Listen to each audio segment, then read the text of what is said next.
Des de la dinamització local agroecològica creiem que és cabdal utilitzar diferents estratègies culturals per tal de revalorar el món agrícola. Aquestes estratègies culturals poden anar des de cates, des de materials didàctics, fins a ciència ciutadana o fins a expressions artístiques. Les intervencions artístiques, que és el que tractarem avui a la jornada, que lliguen agricultura, art i territori, permeten analitzar i interrogar la realitat. Des d'un llenguatge diferent al que normalment analitzem aquesta realitat i aquest món agrícola. I permet veure-la i entendre-la amb uns altres ulls, provocant canvis en l'imaginari col·lectiu. I això fa que faciliti la dinamització del sector agrari cap a processos de transició agroecològica. Per exemple, un exemple que no utilitzem aquí és la utilització, per exemple, del grafiti en zones rurals. Per exemple, els que sou d'aquí de Catalunya, podeu saber que a Penelles hi ha hagut des de fa 3 anys un gran moviment de fer grafitis en una zona rural que ha permès revaloritzar el sector agrícola i tot l'imaginari rural dintre d'un poble molt petit a la província de Lleida. Aquestes intervencions poden, d'una banda, tornar a posar de manifest l'importància social del sector primari, promovent un sistema alimentari més sostenible i vinculat al territori, i a la vegada també generar valor afegit. Això és com a molt important, perquè a vegades això no es té en compte, no? Generar valor afegit dintre un projecte.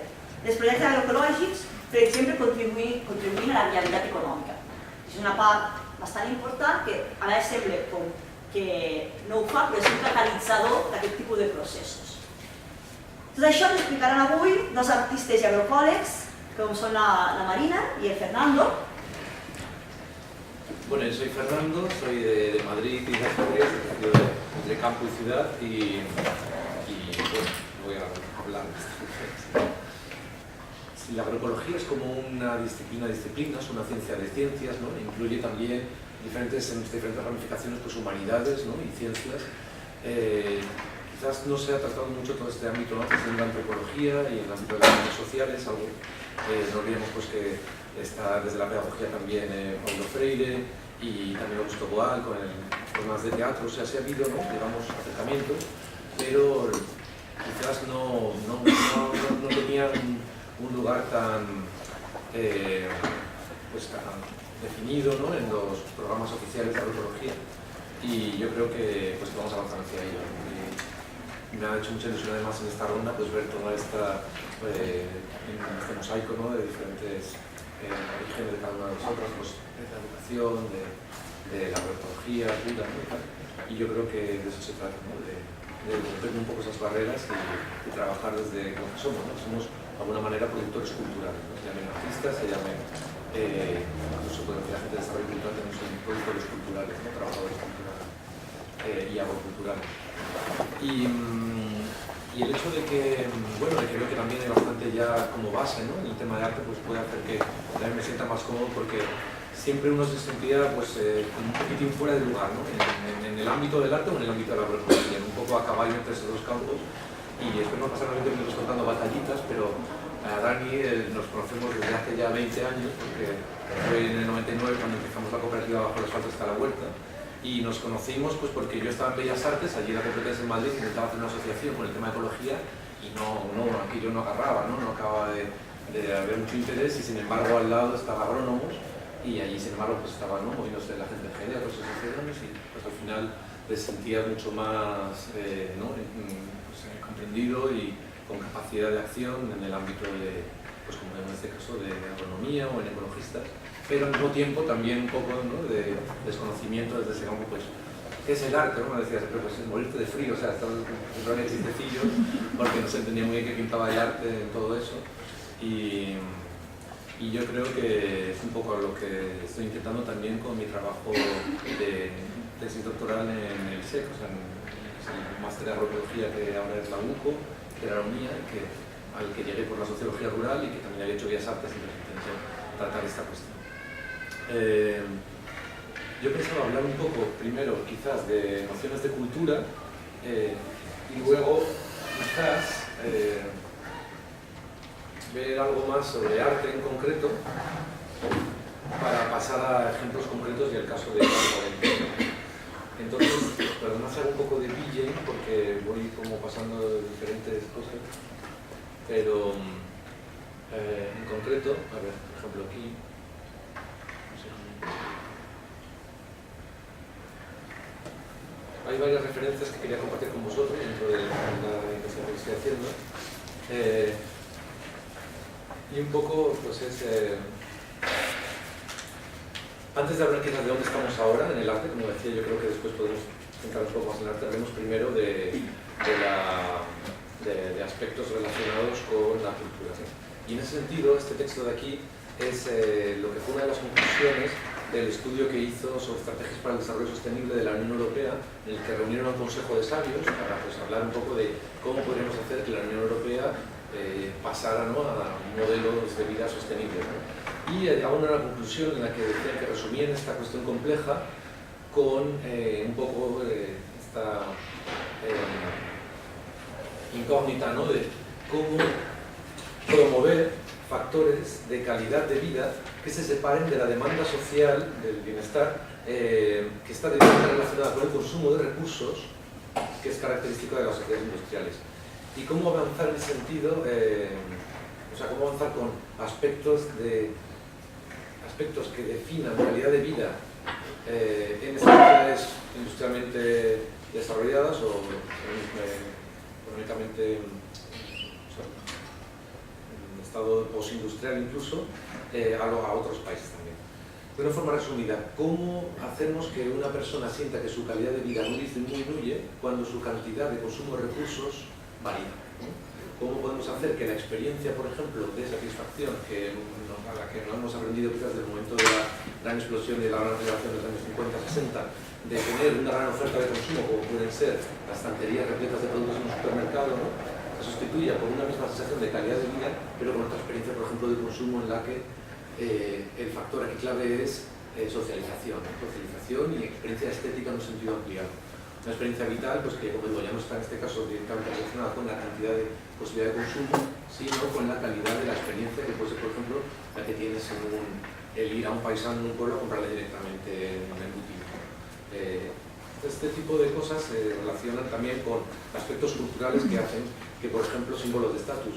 Siempre ponemos el ejemplo de por qué un jefe o jefa de una alta ejecutiva de una empresa es bien considerado en Dinamarca si va en bicicleta y mal considerado si va en un 4x4 de 8 toneladas, ¿no?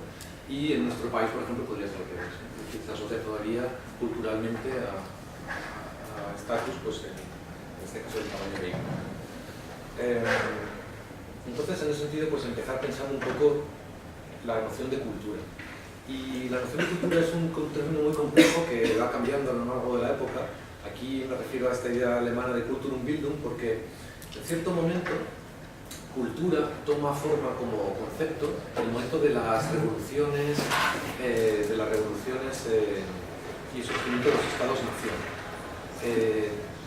Pensemos en la transición del momento del antiguo régimen, ¿no?, de las aristocracias, a los nuevos estados-nación en los que pues, toma valor la noción de Estado y la burguesía, ¿no?, la clase política.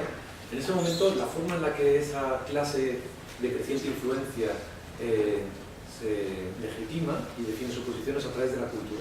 No tenían títulos, no tienen títulos nobiliarios, no tienen derechos de herencia, pero sí derechos adquiridos por la acumulación de saber que es la cultura, ¿no? Entonces, a la vez que se están fraguando los estados-nación, estamos sobre todo hablando de Alemania y de Italia, se fragua una idea de cultura como un conjunto, ¿no?, la idea de alta cultura como un conjunto de ideas, de valores, pero también de aspectos que definen a ese Estado-nación. Entonces, esto es interesante recordarlo porque esta noción ha sido por mucho tiempo pues, la que ha imperado y es rígida y nos permite tanto, ¿no?, trabajar con ella, sobre todo cuando trabajamos en contextos rurales o hablando de comunidades campesinas, ¿no? Se hace una idea de cultura como algo ajeno a otras culturas, ¿no?, como la cultura establecida o esta idea de cultura e ilustración, ¿no? Y yo creo que la antropología ha sido pues, un ámbito del conocimiento que realmente ha abierto mucho a la posibilidad a ese diálogo de saberes, ¿no?, a reconocer que no hay una jerarquía entre saberes o conocimientos, ¿no?, entre culturas, sino a esa horizontalidad y esa aproximación que tenía el técnico, el científico, que se debe de esta noción enciclopédica y buscada de saber cuando se acerca a hacer un trabajo de campo, ¿no? Ya no va con esa posición de autoridad, de superioridad, diciendo, a ver, aquí lo que tienen que hacer todos es poner aquí este cultivo organizado y tal, sino pues que, ¿no? Después de haber aprendido muchos de los fracasos de la Revolución Verde y de esa forma, ¿no? de transmitir y de extensión, ya hablaremos de eso también, pasamos a una idea más flexible y que viene más también de filósofos de la continental y de la posmodernidad y tal, que las culturas son creadas a través, o sea, son fluidas, creadas a través del intercambio casual, ¿no? Son formas en las que tomamos y tomamos prestado, ¿no?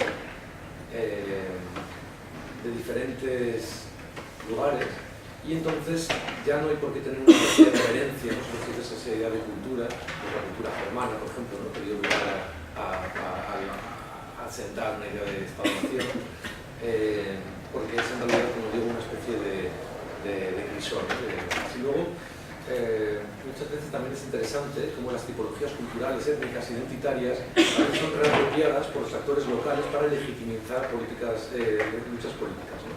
Entonces esta es la idea de que hay un extraño espejo por el que también el campesino o el indígena da de vuelta, ¿no? La imagen al etnólogo o al antropólogo que quiere proyectar sobre ellos. Pues la idea de jugar con la imagen también y la identidad de la cultura que se proyecta. Entonces, estamos diciendo que la cultura es más bien un campo de configuración inestable, un campo de juego en el que se van haciendo las estrategias, y es más bien una especie de caja de herramientas de símbolos, de visiones y tal. Hay otra referencia también interesante, que es la de Enrique Leff. Enrique Leff, me imagino que pues, trata de la bibliografía, ¿no? También es uno de los, digamos, Víctor Toledo y Enrique Leff son de las personas de referencia que pueden hacer también de puente entre el ámbito de la cultura, el arte y la antropología, pues como hemos venido aprendiendo desde su filosofía, y en el que él le habla de que la sostenibilidad no viene de un paradigma basado en la economía, pero en la cultura. Diferentes valores, formas de nombrar a la naturaleza. De hecho, bueno, ahora en el pensamiento contemporáneo, pues ya podemos hablar de naturaleza, ¿no? O la naturaleza como algo opuesto a cultura es un error, ¿no? Porque perpetúa esa especie de dicotomía. Una cosa es la cultura y otra es la naturaleza. Ya veremos que hay una gran relación. Y también dice Leff que la recreación de comunidades e identidades son principios negentrópicos, por tanto contrarios a la entropía, a la segregación, a la desestabilización, que sería, por ejemplo, pues, lo propio del capitalismo, del terrorcapitalismo, ¿no? Que es ese efecto negentrópico, ¿no? En los sistemas organizados, para activar creatividad cultural. O sea, que es la forma de recrear identidades y comunidades, ¿no? Es uno de los principios, que también al mismo tiempo está como en mutua realimentación, retroalimentación con la creatividad cultural.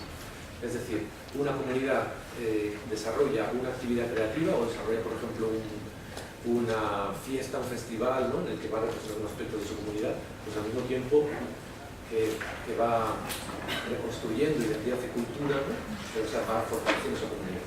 Tenemos un efecto retroalimentado. Y luego también lo que venía a decirles es que el empoderamiento de las comunidades campesinas e indígenas, que ha estado forjado en luchas sociales, ¿no? Para poder manejar esos recursos, eso es interesante, ¿no? También a partir de la idea de reclamar, ¿no? Reclamar cultura, pues es uno de los aspectos base de cualquier proceso agroecológico. Fischer-Kowalski, por ejemplo, en este diagrama pues explica muy claramente cómo la especie humana, a través del labor, ¿no? Del trabajo, pues impacta en los recursos naturales, en el ecosistema, que a su vez tienen una influencia en las poblaciones a través de la experiencia, ¿no? Esta forma de metabolismo primario. Esa experiencia se trabaja en los ámbitos de representación simbólica.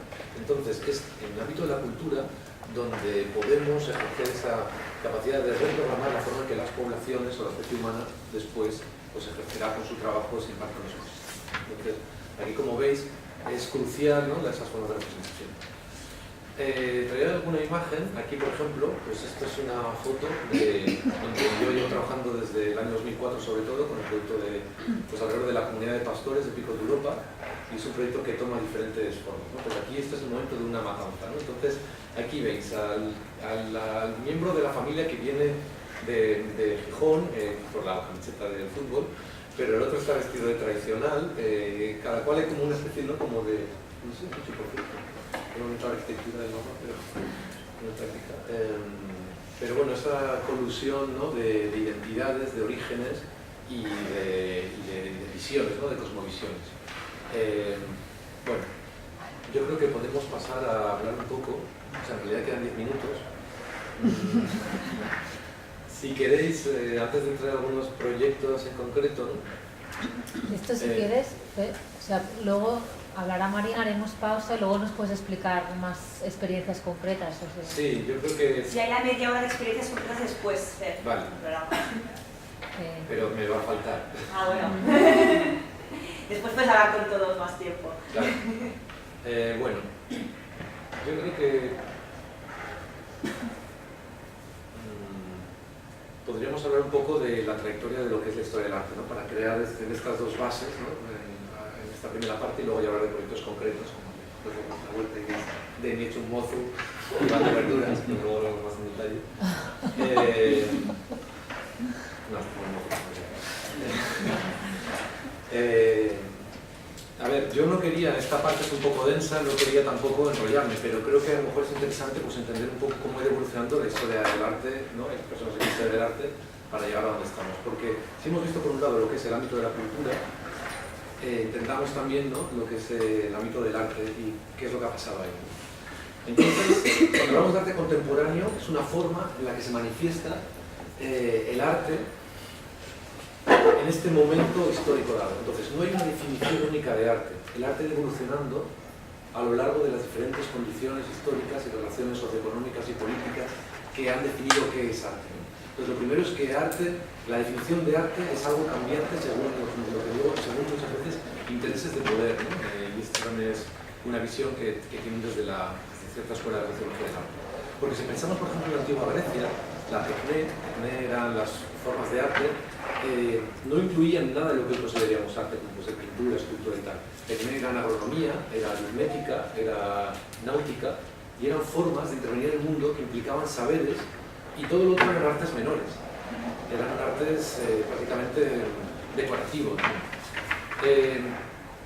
Desde el principio, aunque sí se reconoce en la antigua Grecia, en el mundo greco-romano, ¿no? En el mundo clásico, esa capacidad del arte, pero siempre es para representar, ¿no? La idea de mímesis la tratan mucho también diferentes historiadores del arte de esta época, la idea de mímesis, ¿no? Del artista que está intentando representar la naturaleza, ¿no? Con medios limitados, lo que es el material, insuflar vida al mármol y todo esto, ¿no? Esto es durante un tiempo una especie de corriente narrativa fundamental del arte, ¿no? Que es en qué medida conseguimos que este paisaje, pues la luz, parezca casi como la de la puesta de sol que estamos viendo o tal. Pero como veremos, pues esto también ha evolucionado. Pero en todo caso el artista es, pues sí, esta especie de artesano que maneja bien esos trampantojos y que se aplica en diferentes cosas. Sobre todo, luego en la Edad Media va muy ligado a la representación de todo el ideario del cristianismo, ¿no? Como forma también de distanciarse del ideario pagano y imperial romano, ¿no? Y esto es interesante porque los primeros artistas, el movimiento protocristiano, tiene como eje fundamental una nueva estética, ¿no? Cuando vamos a lo que es el prerrománico, ¿no? En Taúl, en diferentes lo que son frescos en capillas prerrománicas y también los sarcófagos paleocristianos, lo que estamos viendo es que los artistas ahí están definiendo toda una referencia del ser humano, de la naturaleza, del entorno, que es completamente diferente de la clásica, ¿no? Entonces, esto es interesante porque nos lleva a pensar qué estética podríamos crear hoy para diferenciarnos de todas las estéticas capitalistas, ¿no? Y eso es interesante ahora, por ejemplo, de entender que si no, o sea, las estéticas siempre van a ser constantemente reabsorbidas por el sistema de poder. Por ejemplo, pues ahora mismo ya McDonald's sabe que tiene que jugar con una estética del espacio que utiliza maderas, superficies cálidas, plantas de plástico y tal y cual. Ya no va a ser a lo mejor la estética que había del resaltar los años 50 eran colores vivos, el rojo y tal. Entonces, es muy posible que, igual que todo lo que fuera estética, el movimiento agroecológico ahora está en duty free en los aeropuertos, ¿no? Pues que al mismo tiempo tengamos que repensar, ¿no? qué formas estéticas no son tan asumibles y que son realmente transformables. En estos 5 minutos que me quedan, no puedo hablar mucho más, pero quería un poco hacer el énfasis en el momento en que, con el Renacimiento, los neoplatónicos, como Michelangelo y Rafael, pues ya designan al artista como una persona diferente, ¿no? de los artesanos. No solamente es una persona que maneja materiales, sino que además está trabajando con conceptos, con ideas, con la inspiración, y a partir de ahí se va distinguiendo el artista como alguien separado del común, de los mortales, ¿no? Hasta llegar al romanticismo, sobre todo, que empieza incluso con Goya. Lo más interesante de Goya no es solamente los retratos que hace de corte, sino también lo que son sus pinturas negras, ¿no? Que es una especie de romanticismo, en el sentido que ya no impera la representación fidedigna de la realidad, sino la expresión del artista poseído por sus emociones, por la oscuridad, ¿no? También en muchos aspectos que van ligados al romanticismo, a esa sublimidad terrible también, en una noción del paisaje, ya no es lo pintoresco, sino que es también esa noción de, como digo, de terror. Y bueno, las artes aplicadas yo creo que tienen un momento también de cambio fundamental, o sea, las bellas artes en el siglo XIX. Con la revolución industrial tenemos ahí un momento fundamental de cambio. Los artistas ya no están pintando para la corte, la aristocracia ha acabado, tienen que complacer a la burguesía. ¿Y qué es lo que complace a una burguesía creciente en núcleos urbanos que está ligada al desarrollo industrial? Paisajes pintorescos, ¿no? Entonces, ahí es un fenómeno de pequeñas colonias de artistas que van al campo a hacer pintura costumbrista, paisajista rural, ¿no? Es interesante porque esos artistas sabían que estaban vendiendo algo que de alguna manera ya no era veraz, no existía, en la medida que estaban desestructurando sus sistemas campesinos, ¿no? Pero pues pintaba la lechera o pintaba como Courbet, las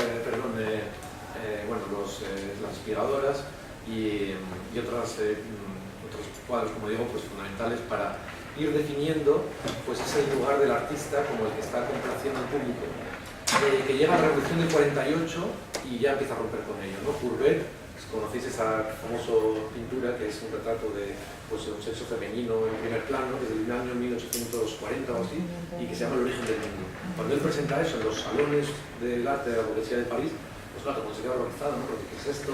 Y él lo que viene a decir es basta ya, ¿no?, de dulcificar, y esa especie también de pater le bourgeois, de intentar, como digamos, enfadar o chocar con esa noción establecida del arte, es algo que empieza ya a dar forma a las vanguardias y a lo que veremos en el siglo XX. Por intentar resumir el siglo XX, hay otro momento crucial. Courbet, como artista, pasa a ser también en la Comuna de París, pues el que dirige la Comisión de Cultura, como sabéis, fracasa en unos pocos meses, ¿no?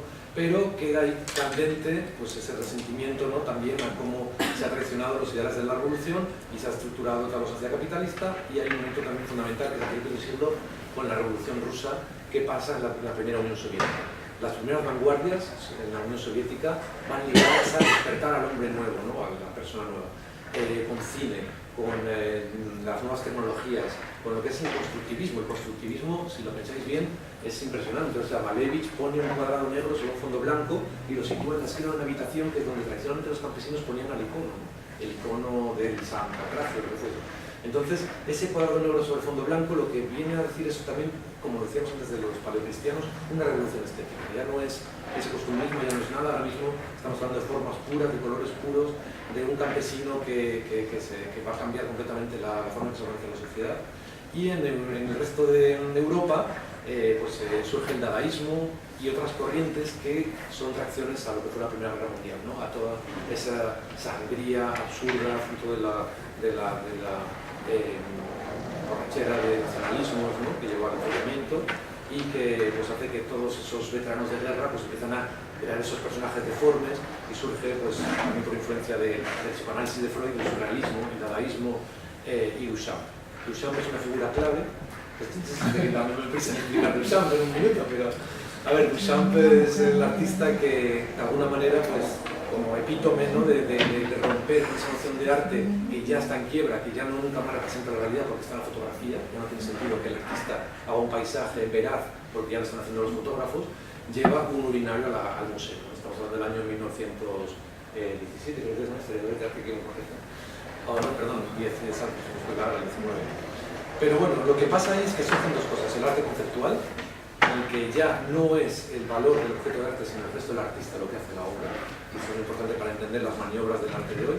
Y por otro lado, la idea del ready-made, ¿no? El ready-made es eso, es un objeto fuera de contexto, que situado en el contexto del arte se transforma en arte. Pues jugando con el contexto, se crean obras, y lo veremos después en los años 60 con el art pop, que es bueno. Pero bueno, solamente por ya llegar ahí, la Segunda Guerra Mundial acaba con toda esta especie de impulso crítico de las vanguardias, incluso con el impulso crítico soviético, y se vuelve al orden, ¿no? Que es el arte fascista, son figuras neoclásicas, mujeres fértiles, hombres musculosos, todo esto, y por otro lado el realismo socialista soviético, que es más de lo mismo en realidad. Y los cubistas, pues algunos cubistas en la periferia, como Picasso, Miró, continúan con esos ejercicios, ¿no? De deconstrucción de la realidad, por cierto, muy influenciados por el arte primitivo.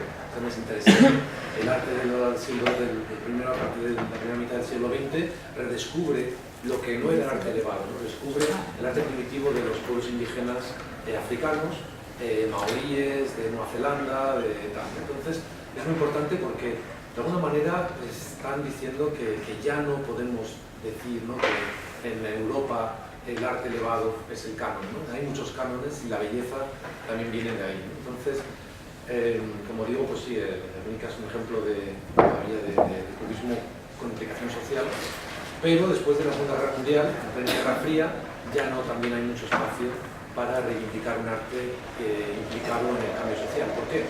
Porque los artistas que están en el bloque socialista siguen bajo, digamos, una academia férrea, ¿no? Del realismo socialista, y los norteamericanos tienen que jugar a que hay pluralidad en el mundo capitalista. Y surge el expresionismo abstracto, ¿no? Todo lo que es pues el Pollock y los action painting, el dripping, también Rothko, ¿no? Esos cuadros que conocéis, ¿no? De los horizontes de manchas abstractas. Ellos lo que vienen a decir en expresión abstracto es una especie de comunión con la naturaleza subjetiva, o sea, con la naturaleza en sentido amplio, con la realidad, vienen también de formas de meditación y tal, y que se desentienden un poco del papel social del arte. Esto es una gran brecha que todavía vemos hoy, que es entre el art pour l'art, el arte por el arte, ¿no? Que ya estaba en Flaubert y los simbolistas, y el arte y su función social, que está en sola. O sea, ya el origen de comienzos del siglo XX está en todos. Esta gran división, y nosotros como artistas de la agroecología tenemos que tomar postura. Muchos colegas artistas, aquí en Barcelona, en todas partes, y en las ferias de arte, en las galerías, en el centro comercial, dirían que si el arte trata de los problemas de este mundo, ya no es arte. Un arte implicado en política, pues tal. Aunque es cierto, barrio político sí se aprecia, pero bueno, claro, y ya por llegar a la época actual, pues es en los años 70 cuando un poco ya se empieza a cuestionar, como digo, esta especie de inmovilismo por toda la creciente tensión de la potencial Guerra Fría, y surge pues Neodada, Fluxus, un arte conceptual que también reacciona contra el mercado del arte. Y lo más interesante de ahí es cómo del arte conceptual los artistas dicen ya no tiene sentido trabajar con obras en un museo sino salir fuera, al territorio, que también surgió las actividades de Land Art, arte vinculado a la tierra, y Earthworks, una escuela un poco más europea, en la que ya no son tanto las, digamos, macro intervenciones sobre el territorio, ¿no? Que hacen muchos artistas de Land Art y que son totalmente cuestionables. En el campo adentro tenemos una serie de camisetas que están con el azote de Land Art, y la razón es porque el Land Art surge un poco con la idea de que el campo es un territorio vacío en el que es una especie de lienzo para intervenir por el artista a una escala industrial. Entonces, una escala, digamos, para ver desde el aire, ¿no? Son los primeros vuelos sobre el Spiral Jetty de Whitson o los negative, el double negative de Heiser, ¿no? Son en el Arizona, en el pasado del desierto, desde tierra sin tensión. Claro, como gesto en el momento es muy rompedor, pero es muy cuestionable, precisamente sobre todo en Europa. En Europa no tenemos naturaleza virgen o la idea de lo salvaje, ¿no? El wilderness, tenemos el desierto norteamericano, que es un vacío porque se ha eliminado a las poblaciones indígenas que lo habitaban, ¿no? En buena medida, sino que lo que tenemos son medios cultivados, tenemos agroecosistemas. Entonces hablamos de arte y medio rural, no de arte natural. Y ya para dejarlo aquí, la combinación del arte conceptual, de salir fuera del ámbito de la galería y del objeto y del proceso social, y de qué es lo que Neodada y Fluxus permiten. Neodada también es el grito del niño, ¿no? De la irracionalidad frente a lo racional, ¿no? Entonces viene Dada. Los primeros dadaístas metieron un cuchillo en un diccionario y salió la palabra que daba al de un bebé. Entonces, las primeras poesías dadaístas es Sweeters, como hablando durante 20 minutos a un señor con corbata. Entonces, eso era muy importante porque lo que venían a decir es eso, ¿no? El arte tiene que reivindicar un ámbito de la experiencia y del conocimiento que no es el racional, que no es el científico, ¿no? Que es no mediado, que es conocimientos también embodied knowledge, ¿no? Corporalizados o incorporados. Y en ese sentido tiene mucho que ver con esa mentalidad también del pueblo primitivo, del chamán y de lo indígena campesino. Entonces la figura de Joseph Beuys es fundamental porque a partir de ahí surge pues, lo que estamos hablando, ¿no? Que es arte colaborativo medioambiental. Joseph Beuys, este señor que veis aquí, y él pues en los años 80 va a la documenta de Kassel, que se crea después de la posguerra pues, para ver un poco el estado del arte. En la documenta de Kassel es donde se define cada 5 años por dónde va a ir el arte contemporáneo. Y en la documenta él tiene una acción que es plantar 1000 robles, ¿no? Él fue también el que empezó el Partido Verde en Alemania. Entonces es muy interesante porque muchas de sus acciones implicaron procesos sociales. Esta acción, que es la Freiheits-Internationales Universität, Internacional Libertad Universidad, la hace con campesinos de Italia que son olivicultores y viticultores, y crea este vino, el vino de la FIM, para con la venta de la obra de arte financiar la cooperativa precisamente vitícola, vitivinícola y oleícola de ahí de esta zona de Italia donde fue el proyecto. Con esos fondos también financia la Universidad Libre, que es una que crea para que todos los alumnos de Bellas Artes que no podían entrar en Bellas Artes por números clausus, ¿no? Por no tener medias, pues pudieran sin embargo tener acceso a la educación. Entonces, digamos que hay una gran fractura en lo que es el origen del inicio del arte contemporáneo, que es esta época, que es Beuys y Warhol, ¿no? Hay un momento en el que se encuentran, es muy curioso, se encuentran en Nueva York y Beuys se queda rígido y Warhol le saca una foto, ¿no? O sea, es como los planetas que se cruzan, porque Joseph Beuys, pues él habla de, como digo, ese rol chamánico del artista. Él mismo tuvo una experiencia cuando su estuca en la Segunda Guerra Mundial cayó en Crimea y los cárcaros le estuvieron cuidando y tal. La experiencia mitificada, pero claro, Warhol viene de decir, bueno, yo lo que voy a devolver a la sociedad de consumo es lo que produce, ¿no? Pues Elizabeth Taylor, una ropita de colores, jugando con una crítica un poco irónica, sino cínica, tiene una serie también de seriografías de la silla eléctrica, y poniendo la caja de brillo box, ¿no? Que son una detergente de museo. Entonces, él lo que viene a decir es, devuelvo a la sociedad de consumo lo que produce, y Beuys es todo lo contrario, ¿no? Pensemos una cosmovisión euroasiática en la que le voy a contar a una liebre muerta, ¿no? Muy inspirado por Rudolf Steiner, ¿no? También por otros. Pero bueno, ya acabando, estas últimas imágenes son de cómo va a partir de ahí, por ejemplo, esta idea de un arte que se relaciona con el medio y con el territorio, pero también con procesos sociales y con luchas por los recursos, ¿no? Los Harrison, su matrimonio, Henry Harrison, y nacen en el Andar, pero en este proyecto, por ejemplo, acompañan a toda una comunidad ribereña para recuperar la salud del ecosistema del río. Aquí vemos cómo se representa ese proyecto. Es un proyecto ya pues, procesual, ¿no? Que implica el trabajo con toda esos diferentes pueblos alrededor del río en un estado que no recuerdo ahora cuál era. Esta otra pieza de Hans Hacke. Hans Hacke es un artista pues que toma un poco del pop y toma también un poco del arte de Joseph Beuys, del procesual ecológico, porque él tiene, por ejemplo, tiene una obra aquí sobre Picasso en Barcelona, o sobre que están todos los tipos de la Caixa y cómo Picasso se ha vuelto un poco una imagen, ¿no? Para vender marcas. Y también tiene una crítica muy fuerte a Mercedes-Benz porque están los coches de la apartheid. O sea, él utiliza imágenes de la sociedad de consumo, pero con una crítica política anticapitalista muy fuerte. Y luego tiene estas otras piezas como esta, que es un sistema para depurar agua del río, ¿no? Entonces, con filtros verdes, muestra en una galería cómo es posible filtrar y depurar el agua del río, que en ese momento estaba totalmente contaminada, para contener vida, ¿no? Aquí estamos acercándonos al ámbito de, como darte un poco de representación, ¿no? de acercar. Y esta otra pieza, por ejemplo, de Melchin, se llama Bioremediation Field, que también viene del Andar, pero él cultiva plantas biodepuradoras en un sitio totalmente contaminado. Y esta